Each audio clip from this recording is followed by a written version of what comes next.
দুখন কাৰ্ড আহিছে, king of স্বৰ্ডছ আৰু কিং অফ কাপছ। চ' ইয়াতে এনাৰ্জি আপোনাক কৈছে যিসকল ব্যক্তিয়ে ভিডিঅ'টো চাই আছে, আপোনালোকে এনেকুৱা হৈছে ন যে আপোনালোকে মনৰ ফিলিংছ কাকো বুজাই ক'ব পৰা নাই, কিছু ক্ষেত্ৰত আপোনালোকৰ কিছুৱে ভুল বুজিছে, কিন্তু এনেকুৱা নহয়। আচলতে আপোনালোক খুব বেছি ইণ্ট্ৰভাৰ্ট, মনৰ কথা খুলি ক'ব নোৱাৰে, সেইকাৰণে মানুহে ভাবে যে আপোনালোকক মনত ফিলিংছ কম, অনুভৱবিলাক কম, কিন্তু তেনেকুৱা একো নহয়। এই ক্ষেত্ৰত টেৰৰ এনাৰ্জি আপোনালোকক এইটো গাইডেঞ্চ দিছে যে আপোনালোকে লজিকেলি কথাবিলাক ভবাৰ লগে লগে ইম'শ্যনটো গুৰুত্ব দিব লাগিব।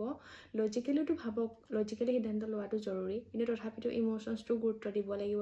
কিছু ক্ষেত্ৰত আপোনালোকৰ ইম'শ্যনছখিনিও কমি আছে আৰু অকণমান বাহিৰৰ পৰা দেখা যেন খুব ষ্ট্ৰিক্ট লাগিলেও বা মানুহে ভাবিব পাৰে যে আপোনালোকৰ ফিলিংছ ইমান নাই, কাৰণ আপোনালোকে ইমান দেখুৱাই দিব নাজানে।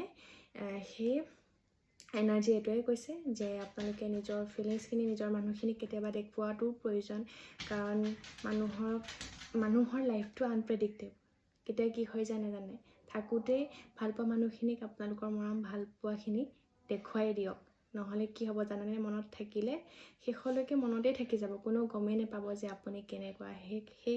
সেইকাৰণে কিছু ক্ষেত্ৰত আপোনাৰ মনৰ অনুভৱখিনি দেখাই দিয়াটো জৰুৰী। আজি আপোনালোকক এইটোৱে ক'ব বিচাৰিছে যে আপোনালোকে কিছুমান বস্তু ভালপোৱা মানুহখিনিক, নিজৰ মানুহখিনিক এক্সপ্ৰেছ কৰক, ইমান ইণ্ট্ৰভাৰ্ট হৈ নাথাকিব। কেতিয়াবা মনৰ দুখ কষ্টখিনি, ভালপোৱাখিনিও খুলি ক'ব লাগে, তেতিয়াহে ইজনে গম পাব যে আপোনাৰ ভিতৰত কি চলি আছে। সেই এনাৰ্জি আপোনালোকক ইয়াকে দেখুৱাইছে। চ' আজিলৈ আহিছোঁ, আশা কৰোঁ আপোনালোকে এই গাইডেঞ্চখিনিলৈ উপকৃত হ'ব পাৰিব। যদি মোৰ ভিডিঅ'খিনি চাই ভাল লাগে, আপোনালোকে পেজটো ফ'ল' কৰি ল'ব পাৰে আৰু লগতে আপোনালোকৰ পৰিয়ালৰ লগত, বন্ধুবৰ্গৰ লগত শ্বেয়াৰ কৰি ল'ব পাৰে। Thank U.